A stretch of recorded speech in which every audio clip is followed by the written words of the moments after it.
سلام الله عليكم. مرحبا بكم في قناة قصص واقعية. إلا كنتو جداد معنا ما تنسوش لايك وتفعلوا الجرس باش يوصلكم كل جديد. هنا كنحكيو قصص وقعات في الحقيقة، بعضها مؤلم بعضها غريب، ولكن كاملين فيهم عبرة. قصة اليوم خاصة. قصتنا بدات سنة 1999. رضوان شاب في مقتبل العمر ديالو 17 سنة، ولد أسرة فقيرة كتكون من أب اللي هو شيخ كبير في العمر، وأم حتى هي كبيرة في العمر، جوج خواتات مزوجين بولادهم، وأخ حتى هو مزوج وبولادو. هو الصغير في الأسرة. من اللي كان صغير هو مخنن وغير ضعيف لحومه. نرجعوا لقصتنا. خونا كان كيقرا في السانكيام أو السيزيام ديك الساعة من يوقع المشكل. رضوان كانوا عنده جوج صحاب، واحد سميتو أحمد ملقب بحميدة، والآخر سميتو يوسف ملقب بمسيلمة. هاد مسيلمة كان كذاب من درجة فارس، لدرجة 90% هضرتو كاملة كذوب، سميتو هي اللي صحيحة. أما حميدة كان بحال المرأة فيه فعيل العيالات، كانت عنده اختو في الإمارات هي اللي كتصرف عليه، وهاد اختو كانت معروفة شريفة كيف كنقولو، دارية الحومة، بسببها كناو عليه حميدة. أما رضوان كان جدة، الراس خاوي كيصفر، العوينات حولين، دير واحد النظاظر ديال الشوف، عقلو جامد مفراني بحال شي كار حابس في شي طلعة. مهم عاشرين في هذاك الباك والبسالة والطيران أو نيفو باك، ديما خاصهم ورقة باش يدخلوا. الأساتذة طلعوا لهم في راسهم. واحد النهار وهما خارجين من الليسي، وكيف قلت البسالة الخاوية طوبيس دايز، داروا فيها واعرين قدام الدريات وبداو يضربوه بالحجر وهربوا. المهم شداتهم كاميرا، واحد السيدة بحال الهبيلة كيقولوا لها فاطي، كاميرا بشرية، ما كيجيو يوصلوا لديورهم حتى كيلقاو المخزن سبقهم، مع كيوصلوا كيتلاحوا عليهم.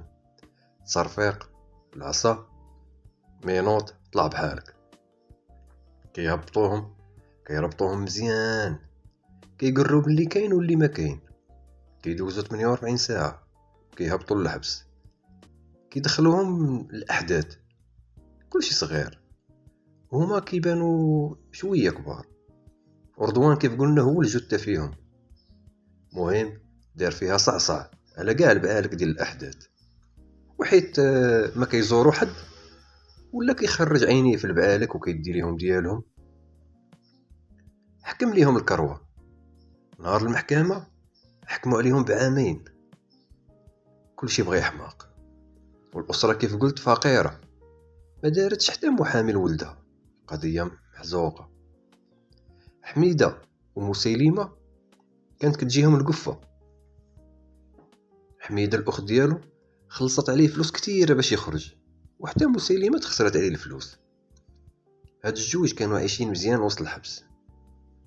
حميدة كيف قلت كان بحال المرأة، من اللي دخل الحبس هو يبكي، وخا شاد بلاصة واكل شارب، ولكن غير بفلوس اختو، الا خطاتو غادي يهبط يضرب لاكار بحالو بحال جميع المسجونات. مسيلمة الكذوب ديالو نافع قاضي الغرض، ما قاد على والو، ولكن كذاب يدوخك بهضرتو ما تفهم والو. مهم دازت 6 شهور، هما خرجوا المونتيه في سقف رضوان حيت ما كايناش الفلوس. رضوان حتى واحد ما كيوصلو. مره واحده جاو طلعوا عليه في البدايه ديال الحبس، قبح الله الفقر. مهم ولد برنيكس عايش من الحبس، كيشربش السيروم اللي هو اتاي ديال الحبس والصوبه، مهم ماكله البيزونسي. واحد النهار كيتفاجئ بالمدير ديال المعقل، كيقول ليه جمع حوايجك راك غادي تهبط للحبس الكبير حيت انت وصلتي 18 عام. رضوان بان عليه الخوف ملي سمع المدير قال ليه غتهبط للحبس الشريفيان. المدير قال لي ما تخافش يا ولدي، انا نديك لواحد الشومبر فيه 3 الناس غادي تولي تسخر ليهم وتسيق الى اخره، وها انت مدبر على كاروك ومصروفك. اش بان لك يا ولدي؟ رضوان ما يقدرش يقول لا، انت اصلا ما كيزورك حد.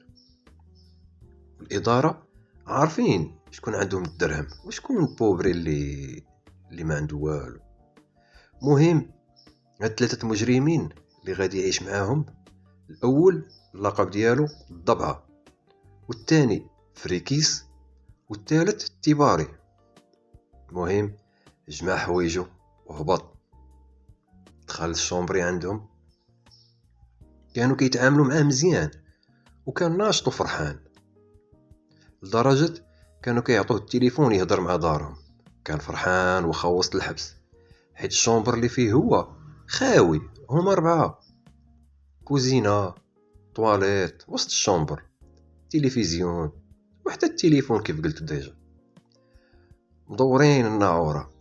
خوتنا حرفتهم كانت بزنازة ديال الحشيش، وحتى في الحبس كيبيعوه، خدامين ومطبرين على الفقيرة. خوتنا راه طيبين حبس، وحيت طيبين كلشي كيحترمهم حيت من قدماء السجناء. مهم مشات ايام وجات ايام، ورضوان مدوز حبسو عادي، ما دار بلاكار، ما ناس حدا طواليت، ما والو.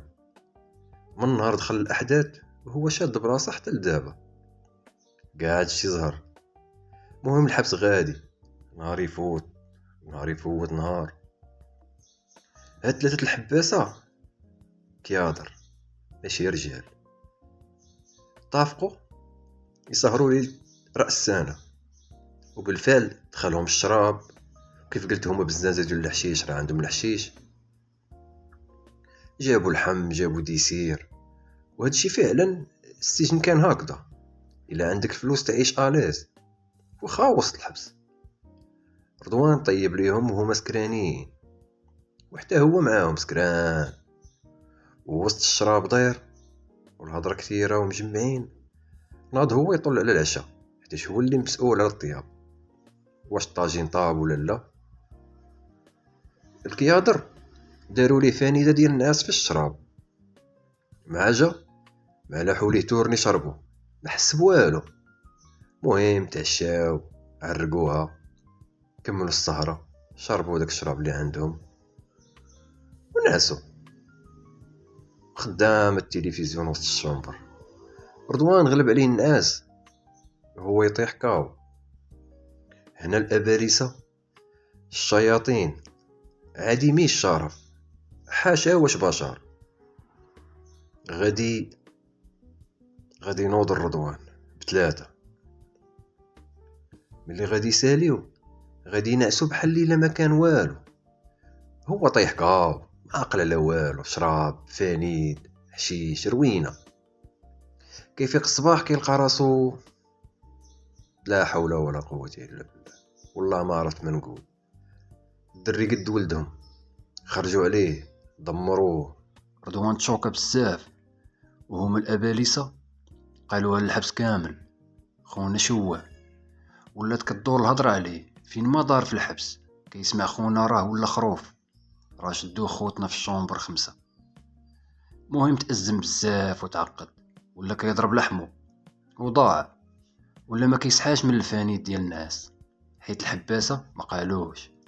واحد النهار قصد المدير ديال الحبس وحكى ليه قصته باش ياخذ ليه حقه، ولكن المدير كان عنده رأي آخر. قال ليه انت اللي ماشي راجل، دخلناك تدبر على راسك وانت مشيتي، راك انت اللي قلتي ليهم يديروا لك هكذا. رضوان ما عجبوش الحال وزاد تأزم. هو يدبر في التليفون وعيط للأم ديالو، قال لها اشطرا. الأم مسكينة خرجات، ما خلات شكون قصدات، دارت مظاهرة حدا باب الحبس وهزت تصويرته ورقم الاعتقال، وكتطالب بالإنصاف ديالو. وشكون غادي يسمع كلاله؟ نرجع الرضوان، بدل الشومبر ودخل لواحد الغرفة فيها ولاد بنيكس، صحاب المثلية، السيدة الله ينجينا. معروفة هاد الغرفة خايبة، وهو ساخط على هذا الوضع دار إضراب على الطعام والو. وحيت هادي ماشي الأحداث، هبط يضرب لاكار كينعس وجد من الطواليت.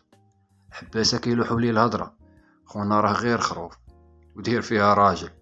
مهم عاش مأساة مرضو في حياته. البلان بقى على هاد المرض والفقصة وحشية الهضرة، وفي كل ليلة كيبدا يضرب في لحمو وكيبكي. الحباسة كاين اللي كيواسيه، ولكن الشفاية كتر من العزاية. بقى هكذا حتى كتجيه لاكلاس، كيخرج مدمر سخفان ومبدل، حيت كاع الناس ساقو خبارو. ولا خروف مع العلم خونا راه راجل، غير دوك الرعاوين الله ياخد فيهم الحق. من اللي خرج ما خلاش كون قصد، ما نفعو تا واحد. رضوان مرض تعقد، ولا كامل ضارب يدي كامل مزوقة، حالته كامل مزوقة. ولا كيبان مجرم، هو في الاصل غير درويش، غير الطبريش راه خلص عليه بالدوبل.